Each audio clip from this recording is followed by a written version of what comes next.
ठीक है। तो सो identify report direct speech, direct statement. We should remember the direct statement always enclosed with two angular brackets. Two angular brackets. It is separated from the reporting verb by using comma. By using comma. So here he said is a reporting verb. It is a reporting verb, and I have done my work is a reported speech.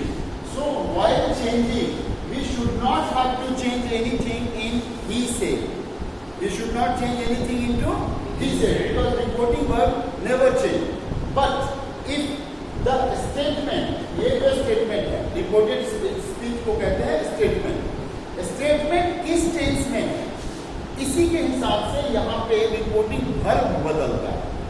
Subject तो बदलेगा नहीं, लेकिन reporting verb को अगर हम बदलते हैं तो किस हिसाब से, सपोज करो यहाँ पे ही सेड है, तो हमने जो लिख दिया यहाँ पे ही सेड का ही सेड। अब ये कॉमा और ये कॉमा को हटाएंगे और यहाँ पे लगा देंगे दैट। क्या लगा दिए? दैट। और ये जो है वो आई जो है वो फर्स्ट पर्सन है। आई क्या है? First person. और फर्स्ट पर्सन किसके हिसाब से बदलता है? सब्जेक्ट के हिसाब से। तो सब्जेक्ट है क्या? ही है, तो यहाँ लिख देंगे ही। अब देखना है ही के साथ ये प्रेजेंट परफेक्ट है। ये क्या है? प्रेजेंट परफेक्ट है। तो अगर ये प्रेजेंट परफेक्ट है तो इसको हम किस में ले जाएंगे? Past perfect. तो यहाँ लिख देंगे ही हैड और डन। अब माई जो है वो फर्स्ट पर्सन एडजेक्टिव है, एडजेक्टिव है ना, तो अब first person according to subject, और ही का एडजेक्टिव क्या होता है? ही। तो यहाँ लिख देंगे ही वर्क। ठीक है। अब ये हो गया इनडायरेक्ट। ये क्या हो गया?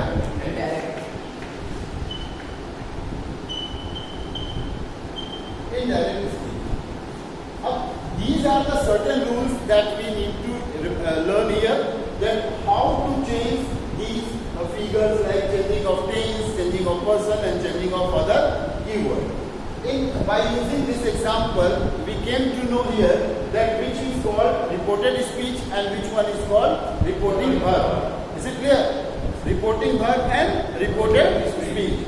So reporting verb always separated by using comma. It is the outer part and the part which is enclosed with two angular brackets or sometimes single angular bracket, doesn't matter, but it requires angular bracket. इसको क्या करें? Angular bracket के बीच में वाला जो part रहता है उसको हम लोग कहते हैं स्टेटमेंट। क्या बोलते हैं उसको? स्टेटमेंट। और उसी स्टेटमेंट में चेंजेस होना है। उसी स्टेटमेंट में क्या होना है? चेंजेस होना है। बाकी कहीं चेंजेस नहीं